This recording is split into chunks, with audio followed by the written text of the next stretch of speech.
Joia, 19 horas, eu sou pontual, você também é sempre pontual, vamos nos respeitar. O nosso último encontro do ano, nós falamos na semana passada sobre carreira, com o advento da pandemia, cada vez mais o conceito de carreira tem se alterado, as pessoas estão com valores e desejos diferentes, sabe? Por acaso saíram 2 estudos essa semana sobre um fenômeno nos Estados Unidos chamado The Great Resignation, quer dizer, a grande debandada. As pessoas não estão querendo mais voltar para os seus antigos empregos porque se deram conta de que eram muito exploradas, de que eram mal pagas, de que não tinham vida social. Então hoje eles têm um déficit de mão de obra louco e muitos estão virando empreendedores só para não ter que trabalhar com um patrão ruim.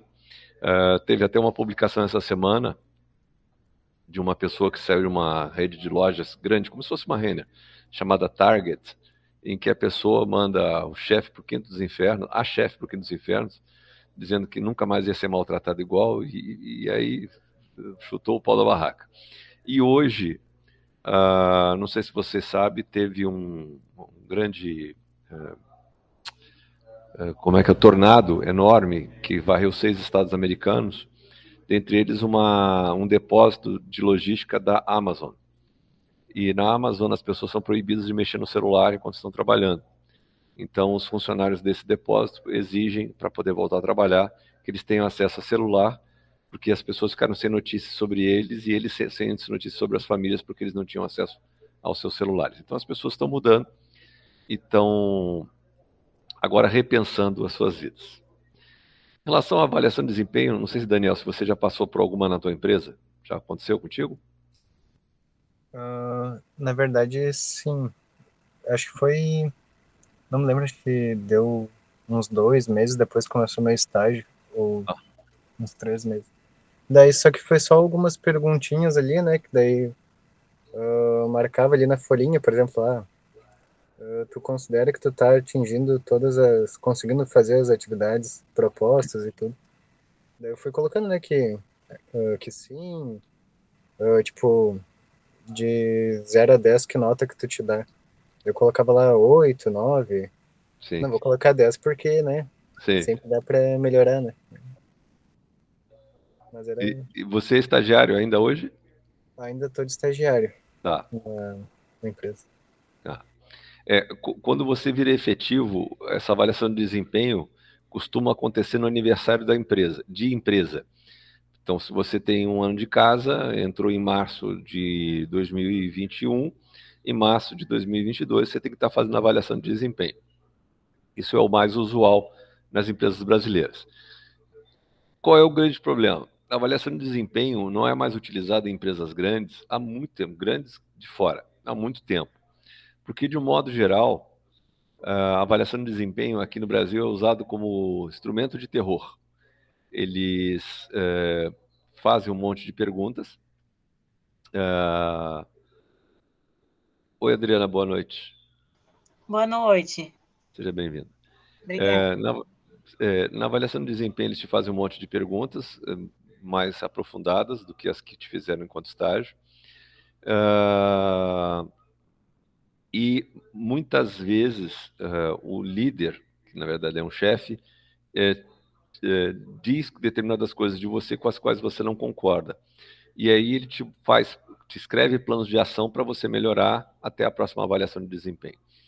E naquele momento da avaliação de desempenho, não é raro o chefe, tudo que ele não falou para ti durante aquele 1 ano de convivência, ele quer jogar nas tuas costas de uma vez só. É como se tu tivesse uma relação com alguém e a pessoa visse defeitos em você que ele nunca ou ela nunca apontou, e de repente resolve despejar tudo em cima de ti de uma só vez. Então, não é incomum as pessoas saírem chorando após uma avaliação de desempenho. Matheus, boa noite. Não é incomum a pessoa sair chorando porque ela não tem um instrumento leal de avaliação. E por que não usam lá fora? Justamente porque viram que não adianta eu ficar 1 ano sem te avaliar e depois de 1 ano te despejar um monte de porrada e querer que você fique maravilhoso no dia seguinte. Não tem como, né? Então, como é que é a avaliação de desempenho lá fora? Como é que é a avaliação que eu recomendo que vocês façam à medida que vocês forem conseguindo virar gestores? Todo dia. Uma boa avaliação de desempenho é todo dia. É a avaliação positiva e a avaliação crítica de que precisa melhorar. Se vocês fazem isso no dia a dia, ela não se acumula. E aí você não despeja nas pessoas uma porrada de críticas, né?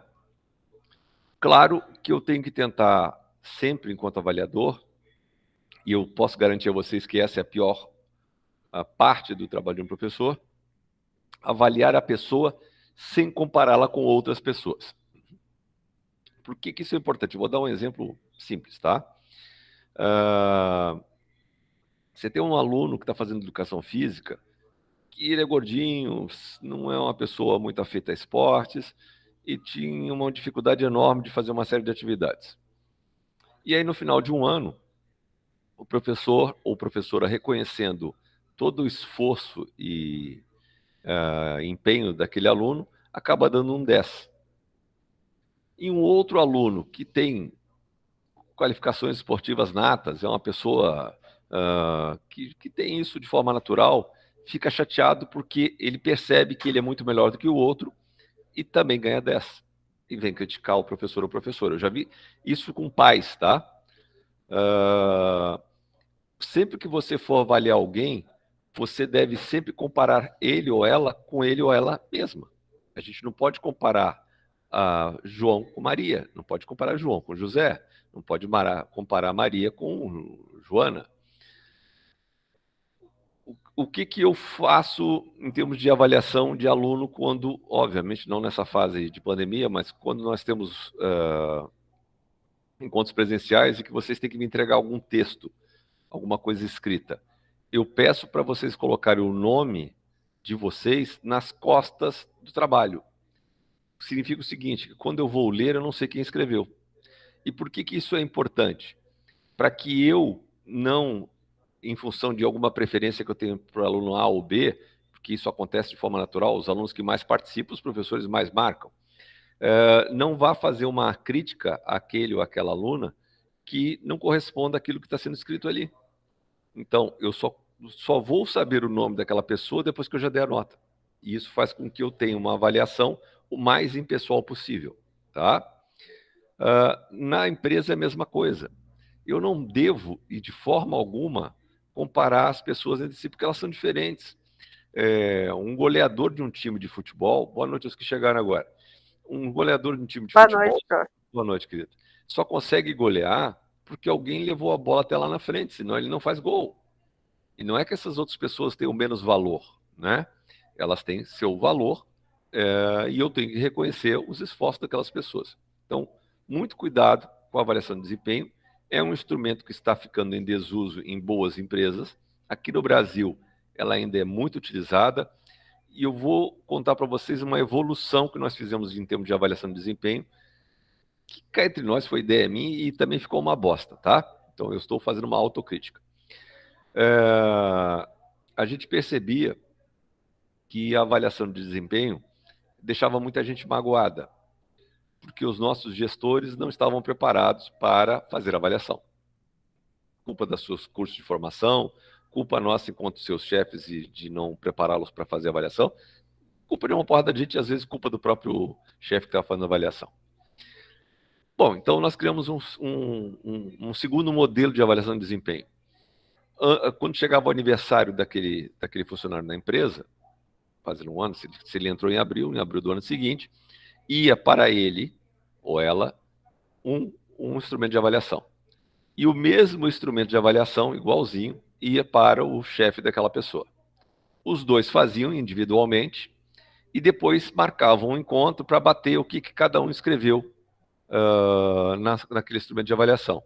Aquilo que concordavam ou que entravam no consenso, perfeito. E se por acaso acontecesse de não entrar em um consenso, o funcionário não era obrigado a assinar. Bom, o que acontecia? Esse instrumento, então, ia lá depois do encontro, ia lá para o RH examinava, e a primeira coisa que examinava era se estava assinado pelos dois.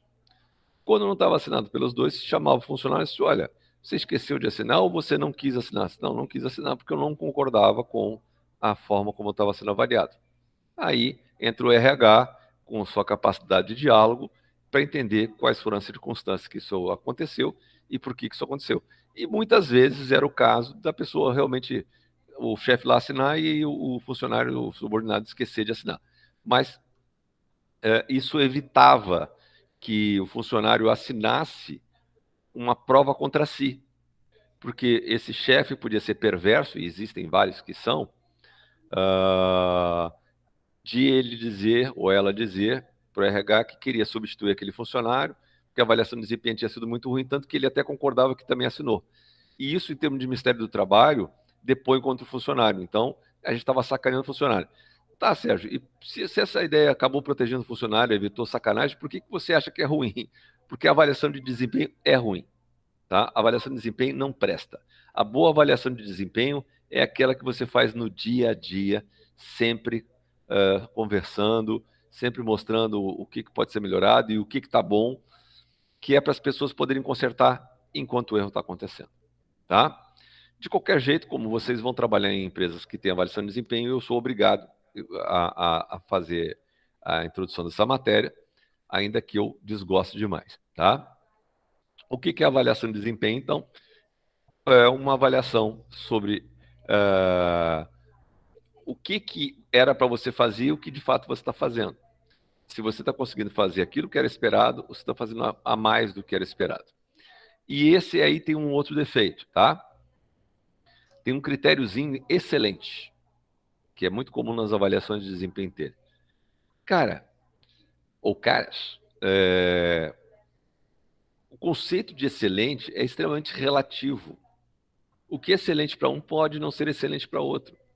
Então, assim, a avaliação de desempenho é um desastre do início ao fim. É um instrumento de tortura que as empresas continuam utilizando para gerar provas para, ao demitir um funcionário, perante a Justiça do Trabalho, caso venha uma ação, ela poder se defender. É para isso que existe, tá? Não se iludam, não tem outro motivo. Porque uma boa empresa faz pequenas reuniões, sem precisar escrever nada, contatos diários, para que a pessoa possa melhorar no que tem que melhorar, porque aí ela vai saber o que estão esperando dela, e ao mesmo tempo saber o que está dando certo e o que deve continuar, tá? Então, de um modo geral, ela é um ritual burocrático, ela é um instrumento tem sido um instrumento de onipotência do avaliador, ou seja, do chefe. Está errado de ser um instrumento exclusivo do avaliador, por isso nós fizemos a possibilidade de ter o líder e o liderado com isso. Funciona muito como instrumento de punição para mostrar aos subordinados que o chefe é que manda, o que é uma sacanagem. E isso acaba impactando no salário e na sua capacidade de se motivar e o que acaba redundando em possibilidade ou não de uma promoção. Está tudo errado, tá? O serviço público é a mesma droga, tá, pessoal? A gente tem avaliação de desempenho a cada 6 meses, nos 3 primeiros anos, e é muito mal feita também. É um desastre em qualquer lugar. Algumas tendências, que eu chamo ali de propensões, tendências que o avaliador tem. O efeito halo. O que é o efeito halo? O halo é aquele negócio do anjo, sabe? Aquele círculozinho que tem na cabecinha do anjinho. Se eu, avaliador, entendo que uma pessoa que é assídua é um ótimo funcionário, e eu sei que aquela pessoa é assídua ou que trabalha até mais tarde, eu acabo endeusando aquela pessoa, e o oposto também é verdadeiro. Se eu tenho um funcionário que não gosta de ficar trabalhando até mais tarde quando eu peço, eu acabo demonizando aquele funcionário. Isso está errado. Não é porque eu trabalho até tarde que eu sou mais competente. Pode ser que eu seja incompetente durante 8 horas e precise de mais 2 para fazer o que eu não consegui fazer em 8.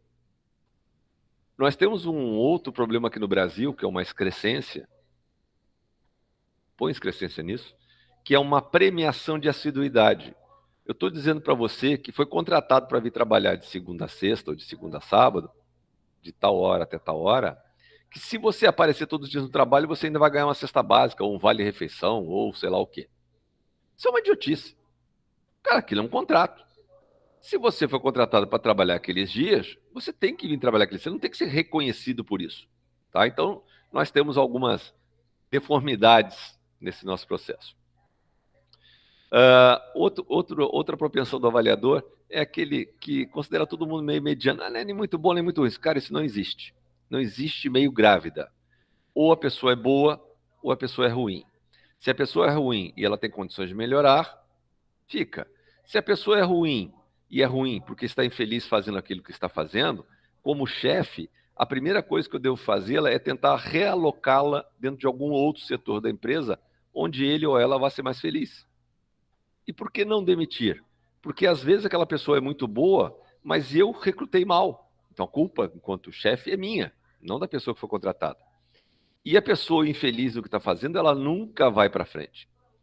E aí eu tenho que ter uma conversa tranquila, serena, e para saber que outro setor a pessoa gostaria de tentar. E permitir que aquela pessoa trabalhe um turno, ou meio turno de trabalho, naquele outro setor para ver se é aquilo que a pessoa gosta. E se ela se adaptar, assim que abrir uma vaga, ela vai para lá.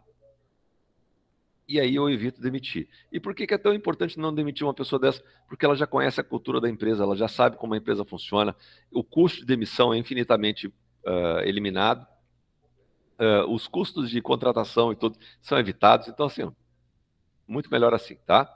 Claro, se a pessoa tem um problema de caráter, a única coisa que a gente pode fazer é disponibilizar a pessoa para o mercado de trabalho, porque caráter nem Madre Teresa de Calcutá resolve.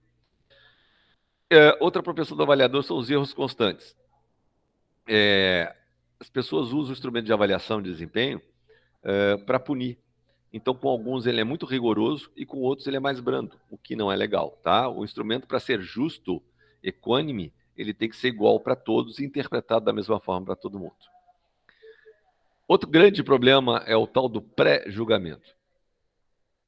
Gente, vocês não têm noção da quantidade de estudo que tem mostrando o quanto as mulheres são sacaneadas, as que têm filhos, notadamente, são sacaneadas nas avaliações de desempenho. Acabou de sair mais um estudo agora, feito por uma mulher, acho que tem 2 ou 3 dias. E ela fez várias comparações, várias análises de carreira. E ela percebeu o seguinte: mulheres que decidem não ter filhos e abraçar a carreira, ou que não desejam ter filhos e abraçam a carreira, ganham a mesma coisa que os homens e têm progressão na carreira igual aos homens. As mulheres que desenvolvem um núcleo familiar, por como nós somos uma sociedade machista, toda vez que o filho ou filha fica doente, é a mulher que tem que largar o emprego para fazer os cuidados. O homem não faz, que é uma idiotice. E isso é no mundo inteiro, tá? Esse estudo é americano, não é nosso. E aí eu já pré-julgo dizendo que aquela pessoa não está tão disponível quanto eu gostaria que estivesse. E a pandemia mostrou que as pessoas têm vida, né? E eu acho que as pessoas estão se mancando cada vez mais que elas têm vida. Outra implicância é em relação ao grau de instrução. Ter faculdade não é garantia de que eu vou ter um baita profissional. Eu, às vezes, tenho uma pessoa sem um grau de instrução formal, mas que sabe fazer as coisas melhor do que muita gente com grau formal. E aí, o pior de todos os pontos é a leniência. Para não me chatear, eu boto panos quentes nas coisas. Eu finjo que está tudo bem. Porque é assim mesmo. Porque as pessoas são assim mesmo. O que não é legal. Porque o que você está fazendo está sendo percebido pelos teus demais funcionários. E aí você perde o respeito daqueles funcionários. Mal utilizando o exemplo, mas já utilizando, o que aconteceu com o time do Grêmio sendo rebaixado, e por favor, eu não sou colorado, não sou flamenguista, não sou coisa nenhuma, o que acontece nos times de futebol é exatamente o que acontece nas organizações. É um misto dessas várias coisas aqui, tá? Faltou comando. E faltou comando em diversas esferas, não só dentro do próprio time, mas fora desse time.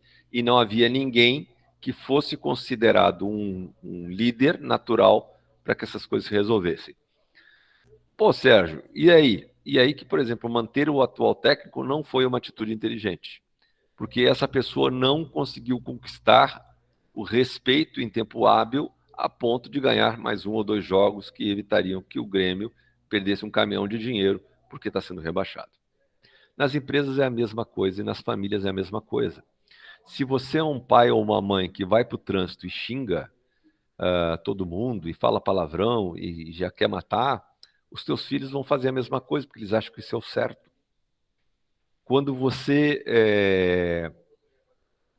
não toma um posicionamento e age dentro desse posicionamento sempre, os que estão à tua volta sacam que você tem dupla personalidade. Para os outros serve uma coisa e para ti serve outra. Isso não é legal. Alguém tem algum comentário ou alguma experiência em relação à avaliação de desempenho que gostaria de fazer antes de entrar no próximo assunto? Não? Bom, aos que chegaram depois, então, vários, infelizmente, não me mandaram o texto sobre o que motiva a estudar. Eu me refiro a vários que estavam mandando trabalhos, tá? Vários não mandaram coisa alguma. Tem gente que nunca apareceu em aula nenhuma, nem enviou trabalho algum. Nós temos mais 3 atividades até o final do ano. Uma delas... Poxa... uma delas é âncoras de carreira, é uma planilha Excel, é tranquila de preencher, ela é ela se auto-soma, é só vocês seguirem as instruções direitinho que vai dar legal. Recomendo que vocês guardem essa planilha de âncoras de carreira para aplicar nas suas equipes à medida que vocês forem virando gestores. Nós vamos ter uma discussão sobre artigos da QVT que talvez ocorra no dia 18, talvez ocorra no dia 11 de janeiro, tudo depende de como é que nós vamos andar. E aqueles que não puderem aparecer sempre tem a possibilidade de pegar 2 artigos, tem 3 até já no Moodle nesse momento, e fazer uma resenha de 2 desses 3. E para quem for aparecer, basta ler um dos artigos que a gente vai discutir. Como é que vocês vão saber se vai ser dia 11 ou dia 18? Simples, eu vou mandar um e-mail com antecedência com os artigos, que é para vocês poderem ler, e aí vão saber exatamente o dia. Tá bom? E depois tem um estudo de caso que está relacionado à motivação, que também está lá no Moodle e que eu também estou anexando no e-mail de hoje para quem quiser adiantar agora nesse períodozinho que está parado, para não acumular provas e tal de outras disciplinas lá em janeiro. Então, é a possibilidade. Alguns ficaram muito surpresos com as notas que receberam até agora, é que lá no plano de ensino tem os pesos de cada um dos trabalhos. Então, por exemplo, a primeira discussão valia 0,5, a segunda discussão valia 0,5. Esse texto do que o que te motiva a estudar vale 1,5.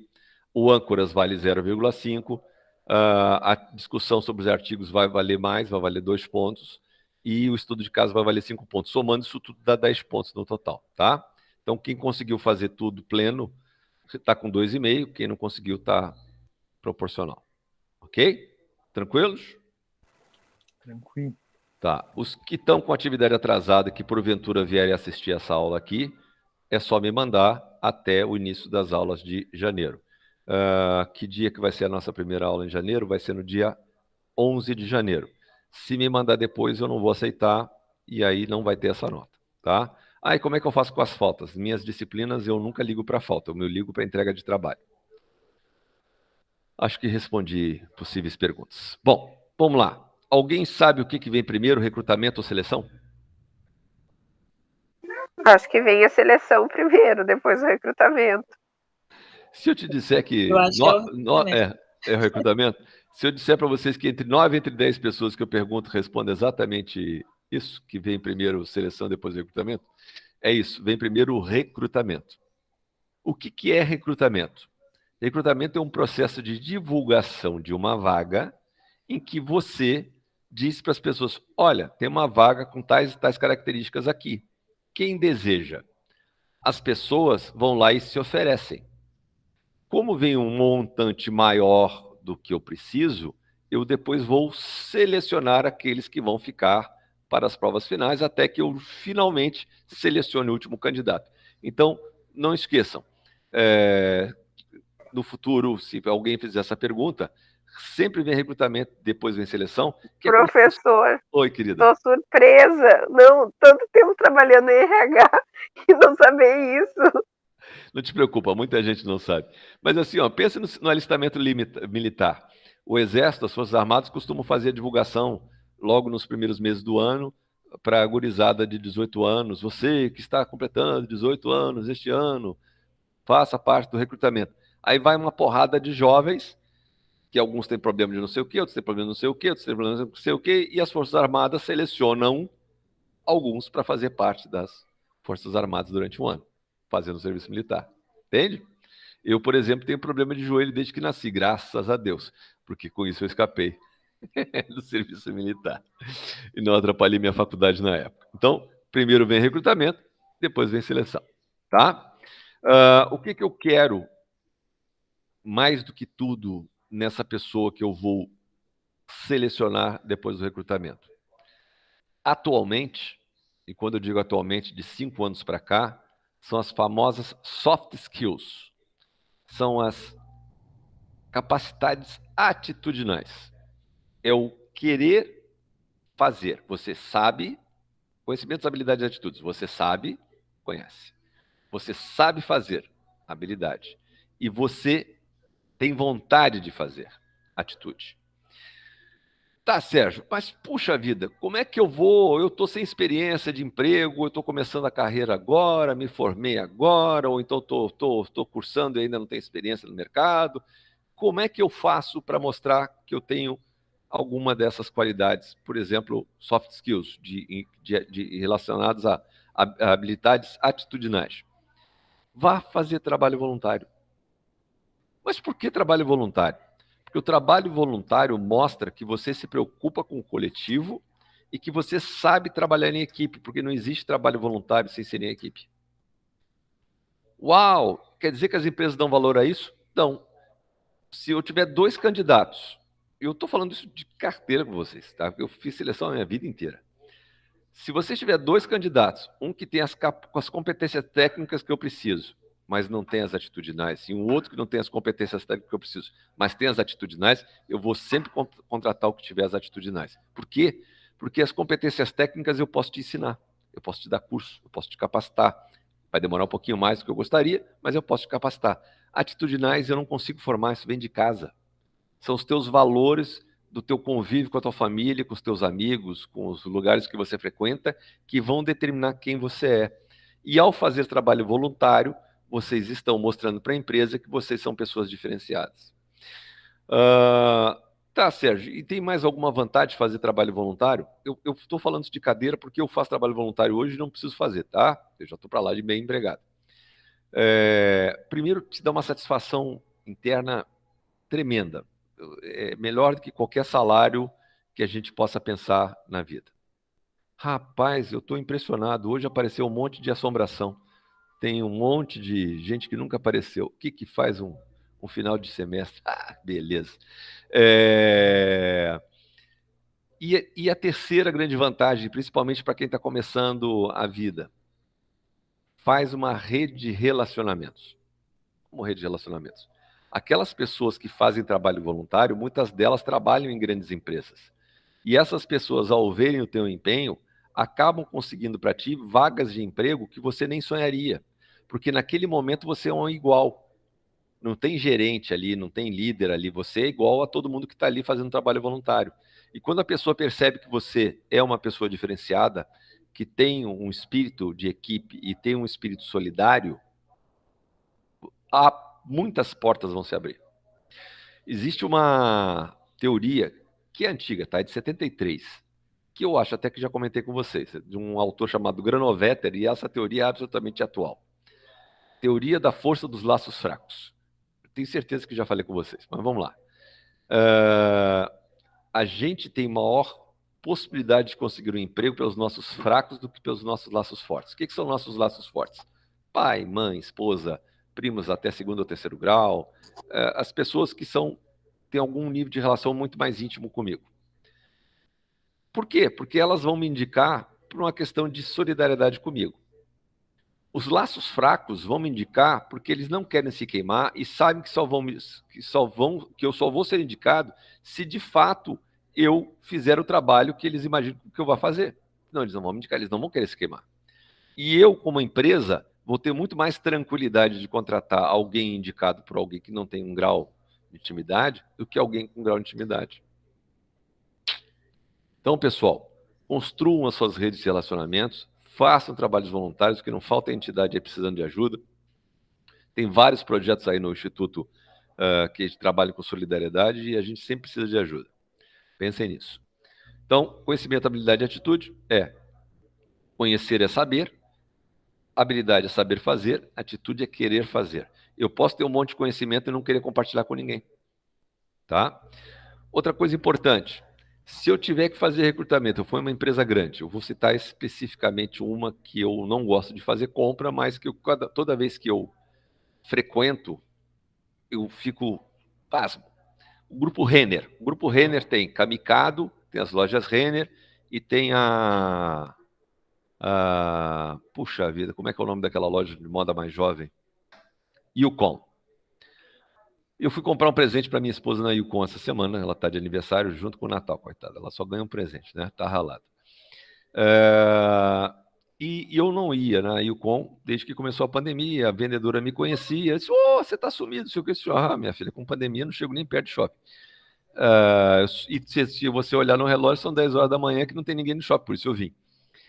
E aí eu perguntei para um rapaz que era gerente, e eu encontrei esse rapaz como gerente da loja de São Leopoldo, encontrei esse mesmo rapaz como gerente da loja do Praia de Belas, encontrei esse rapaz como gerente da loja ali do shopping de Canoas, o shopping antigo, eu encontrei em vários lugares diferentes. Para minha surpresa, ele estava sempre lá. E aí eu comecei a ter mais intimidade com ele e perguntei assim, cara, por que tu roda tanto, né?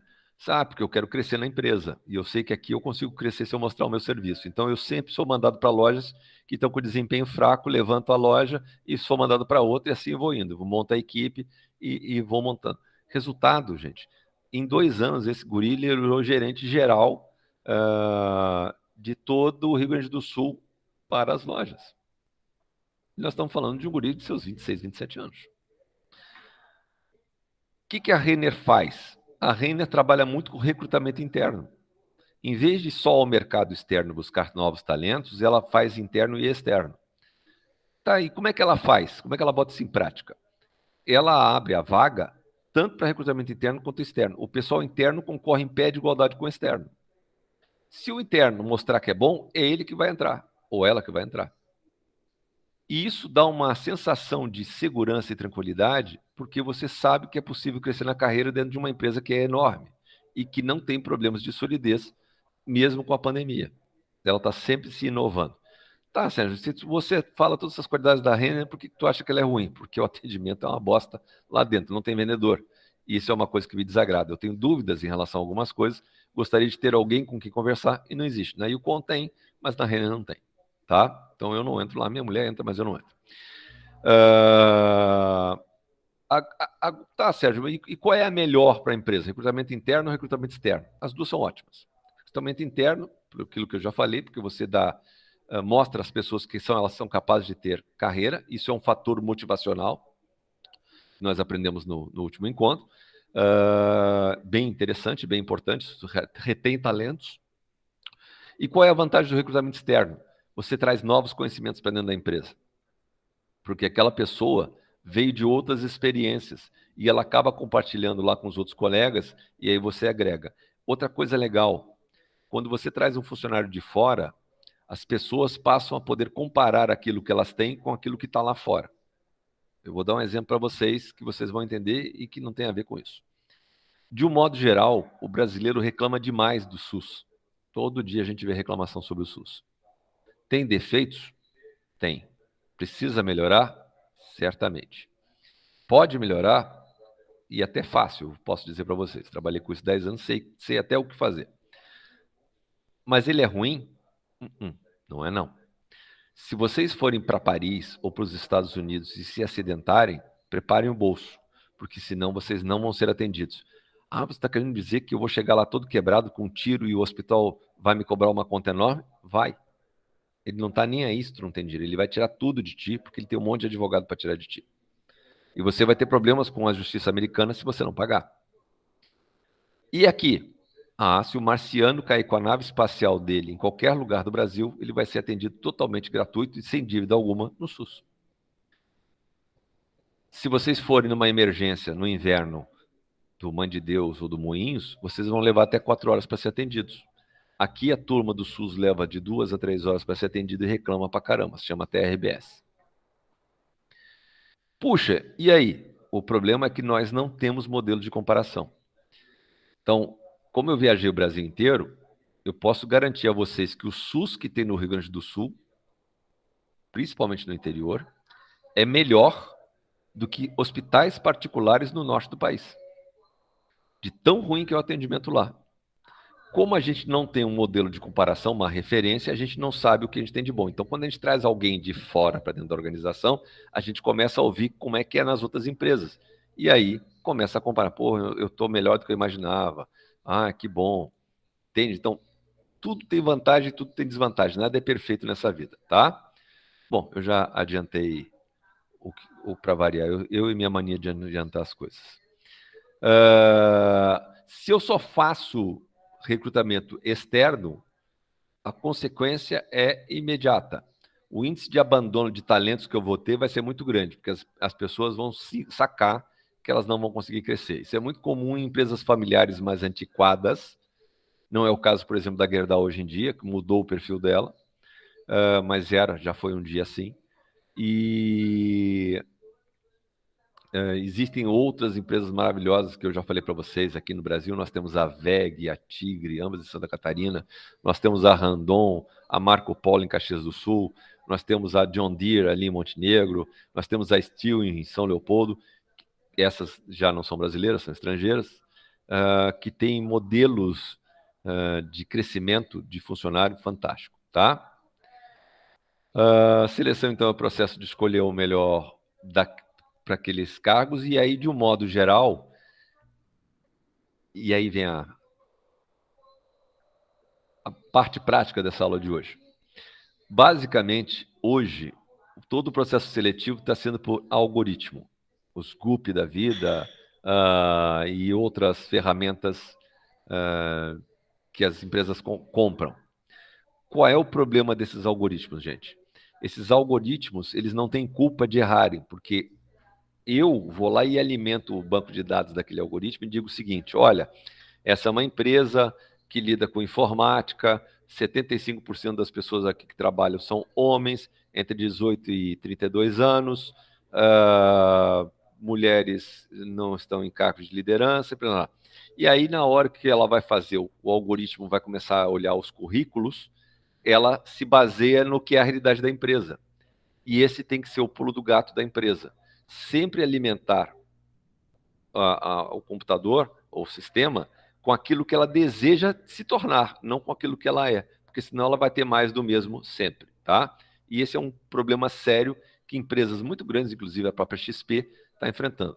A Magazine Luiza, vocês devem ter visto, fez um primeiro programa de trainees negros e foi ovacionada por uma parte do mercado e torpedeada por outra parte, dizendo que isso era modismo, que isso não tinha realidade, como se a cor determinasse a capacidade de intelecto da pessoa, que é uma idiotice do tamanho de um monte. Gênero também não, opção sexual também não. Não é isso que faz. Depois de passar a primeira fase de processo seletivo lá dos algoritmos, a gente acaba caindo no setor de psicologia, por isso que alguns setores, conversa que nós tivemos outro dia, contratam tantos psicólogos para fazer os testes psicotécnicos. Qual é o problema dos psicólogos? É que se eles tiverem uma formação ruim, farão testes ruins. Ainda tem gente que pede para desenhar macieira e que tem que botar o chãozinho embaixo do pé e da macieira e tem que botar fruto na macieira. Gente, tem milhões de outras coisas para serem feitas e, pasmem, ainda tem gente que faz esse tipo de teste hoje em dia. Teste que eu gosto muito, simulado. O que é um simulado? Vocês vão criar uma situação hipotética baseada na realidade, então dei uma inventada em cima de algo que vocês já viram acontecer, e peçam para as pessoas escreverem o que elas fariam diante daquela situação. Qual é a grande qualidade desse teste? Primeiro, elas vão ser obrigadas a escrever e você vai ver a capacidade delas de ortografia e gramática. Segundo, o grau de objetividade. E terceiro, a capacidade de inovar em solução. Por que isso tudo é importante? Porque essas são características que, naquele momento, eu posso não precisar, mas que eu posso precisar no futuro daquela pessoa, porque aquela pessoa não tem que ficar naquele cargo o resto da vida. Então, eu já contrato uma pessoa pensando nas possibilidades que eu tenho em termos de futuro. Tá?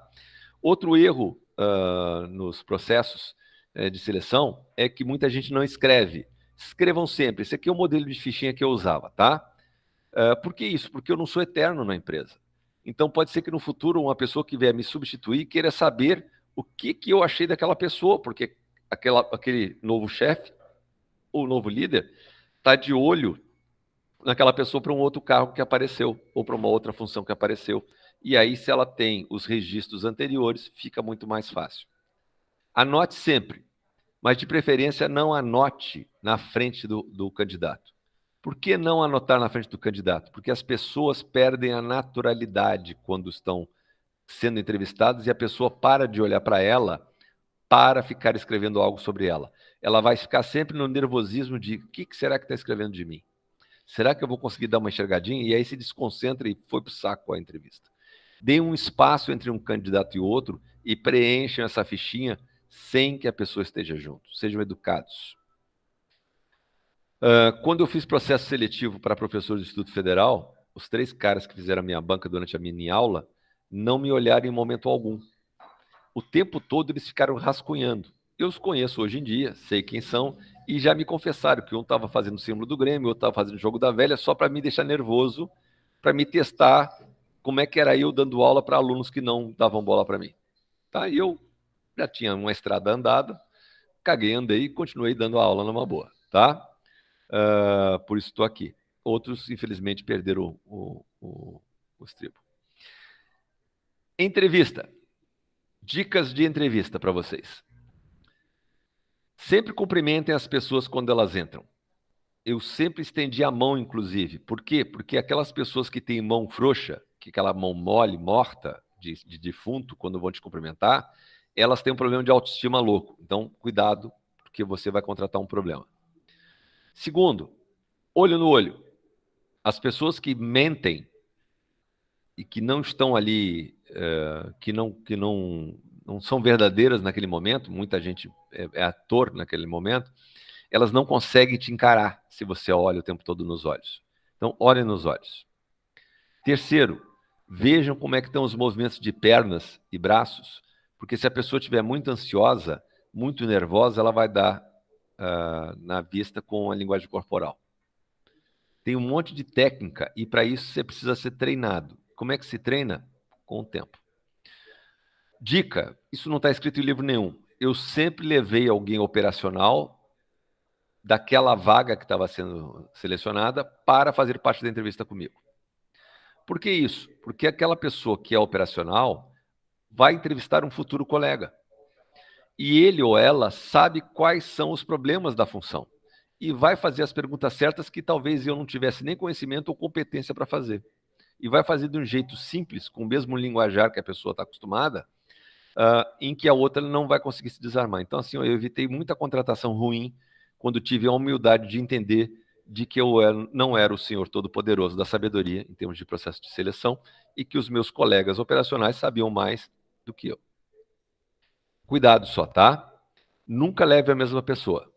Se aquele é um cargo que tem mais rotatividade, que você faz entrevista com mais frequência, e não é por tua culpa que tem rotatividade, porque o salário é ruim, leve sempre pessoas diferentes, para que os demais não achem que você tem o favorito ali da equipe. Convida, tira da função naquele momento e leva para fazer a entrevista. Né? Como é que se conduz uma entrevista? Sempre já vá com ela pré-bolada. As perguntas têm que ser as mesmas para todos os candidatos. Crie um bom clima e, sobretudo, perceba como é a parte comportamental do candidato à medida que a entrevista vai avançando. Por exemplo, aqueles que atropelam os demais candidatos não são bons candidatos. Eu esqueci de falar uma coisa sobre os algoritmos. Pessoal, se alguém aí está em fase de procura de emprego, dica, tá?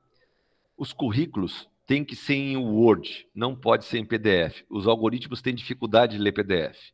Segundo, eu vejo muito currículo de 2 colunas, que fica mais bonito esteticamente.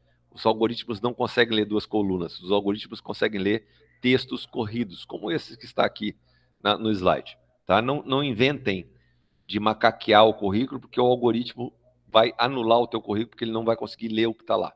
Tá? E aí você nem vai passar por uma fase à frente, porque você mandou o currículo ainda. Então, Word e uma coluna só. Tá? Depois que termina a entrevista, sempre guarda alguns minutinhos para você escrever as suas impressões sobre aquele candidato. Por quê? Porque às vezes tu entrevista não é 1 ou 2, tu entrevista 15, 20 candidatos e vai chegar no final do dia e tu já não vai lembrar mais nada. Então vai anotando as tuas impressões, vai colocando um ranqueamento para ti de quais foram os pontos bons e ruins daquela pessoa, que é para você poder decidir com mais tranquilidade depois. O ideal é que haja você, líder do setor, alguém do RH e mais alguém. 3 votos sempre. Por que 3 votos? Porque se der empate de 2, ganham os 2. Se der em 3 impressões diferentes, começa o processo todo de novo, porque vocês não conseguiram chegar a ninguém. Sobretudo, não contrata alguém que você só quer tapar o buraco. Começa tudo de novo se for preciso. É melhor deixar a vaga em branco do que enfiar um problema para dentro da empresa. Outra coisa que vocês têm que se mancar, pessoal, e eu levei tempo para me dar conta disso. As pessoas que são do RH, que cuidam da parte de recrutamento e seleção, elas têm metas. Elas não podem ter muita gente que entra e que sai logo. Então, elas têm muito medo de colocar as pessoas, porque senão fica parecendo que elas são incompetentes. Poxa, e aí? E aí que a decisão final sempre deve ser do gestor do setor, não da psicóloga ou psicólogo, porque é o gestor que vai trabalhar com aquela pessoa no futuro. Mas entendam que essas pessoas são receosas por um bom motivo. O emprego delas também está em jogo se o processo é mal conduzido. Conversem bastante. Não concordaram com aquilo que está lá, se aparecendo em termos de candidato, recomeça. É melhor perder mais um mês do que perder meses tentando treinar alguém que não está não tem o perfil adequado para trabalhar naquele tipo de empresa. E entendam outra coisa. Não é que a pessoa não seja boa, é que ela não se adequou ao perfil da tua empresa. Ela pode ser ótima numa outra empresa, ela pode fazer um sucesso absoluto numa outra empresa, mas na cultura da tua empresa pode ser que ela não seja boa. Eu, por exemplo, já falei para vocês, eu jamais poderia trabalhar nas Forças Armadas, eu jamais poderia trabalhar no escritório de advocacia, eu jamais poderia trabalhar no escritório de contabilidade, porque é papel demais. Não dá? Eu jamais poderia ser um burocrata dentro do serviço público, eu seria absolutamente infeliz. Então, eu não tenho o perfil adequado para essas coisas. Eu jamais poderia trabalhar como vendedor, eu vou morrer de fome. Eu fico com pena da pessoa e dou desconto. Tá? Em compensação, como comprador, eu me viro. Certo? Treinamento e desenvolvimento. Nós vamos conseguir terminar a matéria hoje, tá? Alguém sabe a diferença entre treinar e desenvolver? Não? Treinar é para alguma coisa de curto prazo. Uma máquina nova que vai chegar, um software novo que vai ser instalado, um novo procedimento operacional padrão. Milhões de possibilidades. E desenvolvimento é médio e longo prazo.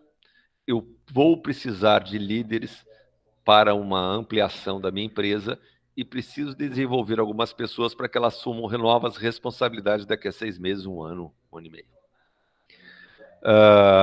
Então, treinamento é sempre uma solução para algo de curto prazo, desenvolvimento é algo que pensa na frente, tá? Essa é a grande diferença. Eu te capacito para alguma coisa específica do teu cargo do curto prazo. Enquanto no desenvolvimento, eu estou pensando em aperfeiçoamento das tuas competências para o crescimento profissional dentro da empresa. Tranquilos? Dúvidas? Alguém que trabalha em RH sempre vai ganhar dinheiro se for uma boa pessoa de treinamento e desenvolvimento. É o que toda empresa, desde que começou a crise, tem começado a investir aqui no Brasil. Pasmem, antes eles não davam bola. Por quê? Porque eu tive que desligar um monte de gente para continuar vivo como empresa. E os que ficaram tiveram que trabalhar em dobro. E como é que eu faço para eles trabalharem em dobro? Dou capacitação. E quando eu começar a crescer de novo, preciso desenvolver essas pessoas porque elas mostraram que têm competências, são extremamente importantes e elas vão liderar os próximos contratados. Precisa desenvolver essas pessoas. Então, quem gosta da área de treinamento e desenvolvimento, é uma área extremamente interessante, dá para fazer consultoria nisso, inclusive, e dá para ganhar um bocado de dinheiro com esse negócio, tá? Isso aqui é uma brincadeira, que eu tenho um vídeo disso, em que, em função da pandemia, as pessoas estão brindando à distância, cada um com a sua taça numa varinha, batendo para cima nas outras, nas suas sacadas. Eu gosto muito desse slide. Dúvidas? Algum comentário? Vocês estão muito silenciosos. Ainda tem os fantasmas que apareceram do além na aula de hoje. Então, pessoal, olha, em função de nós conseguirmos ter terminado a nossa disciplina, a nossa discussão sobre os artigos de qualidade de vida no trabalho será no dia 11 de janeiro, tá? Os que tiverem trabalhos atrasados têm até o dia 11 de janeiro para me enviar, nem um dia depois. Mas não dá para dar com nota menor depois do dia 11? Não, simplesmente não serão aceitos. E aí, qual é a solução para quem não conseguir atingir a nota mínima? Recuperação de 100% do conteúdo numa prova que vai ser oral, individual, marcada quando chegar mais perto da hora, tá? Para os que tiverem coragem. Já aviso que os 2 últimos que tentaram não passaram. E eu não fiz perguntas difíceis. É que a pessoa simplesmente achou que, com a sua vasta experiência, ia conseguir responder e não conseguiram. Tá? Alguma coisa a mais, pessoal? Só completar ali, tu viu? Tu tinha comentado, né, Sérgio, numa aula sobre o diretor lá, o fundador da Amazon, né? Sobre a arrogância dele, né? Sim. Ele foi criticado essa semana aí, né? Acho que hoje, né? Porque Hoje. ele fez uma selfie rindo por causa que a empresa dele é Blue Origin. Isso aí. E aí morreu os funcionários dele lá, né? 6 funcionários Isso. lá. Você acha que não estava na hora que eu comentei? Esses funcionários, inclusive, estão exigindo agora para poder voltar a trabalhar lá no depósito, Matheus, que eles tenham acesso ao celular, porque vários deles não conseguiram se comunicar com as famílias enquanto os tornados estavam acontecendo. Não acredito que ainda tem isso. Tem. Isso é 2021 e é normal. Tá? Que Porque absurdo. toda vez que você olha o celular, você está deixando de trabalhar. E a empresa dele é 100% comandada por algoritmo, tá, pessoal? Avaliação de desempenho, férias, salário. E aí eles descobriram agora que o algoritmo estava roubando as pessoas, e ele vai ter que pagar os atrasados desde 2018, se não me engano. E ele não tá nem aí, né? Porque ele Não. ganha dinheiro, que nem louco. Essa semana um gerente chegou pra mim e disse assim: ó, tu vê como a Amazon é boa, né? Tu quer procurar um livro, tu encontra ali. Às vezes o que tu não encontra no Brasil, tu encontra ali. Até o nome do livro era A Origem das Palavras, que é um Sim, eu conheço o best-seller. livro. É bem bom. Só que ele está acabando com as livrarias, né? Exatamente. Esse é o grande problema. O pobre do comerciante pequeno não consegue. Eu sempre que posso, eu compro no livreiro local aqui de Novo Hamburgo, mas não compro na Amazon. Mas, às vezes, o livreiro local não tem. Só tem uma livraria aqui em Novo Hamburgo, pasmem. O resto é papelaria. E é bem, bem caidinha. Queridos, de minha parte, estamos terminados. Eu só posso desejar a vocês muita saúde, muita, muita, muita saúde. Felicidade para vocês, para os familiares de vocês, que dê tudo certo nesse ano que vem, que a gente consiga ter uma vida mais parecida com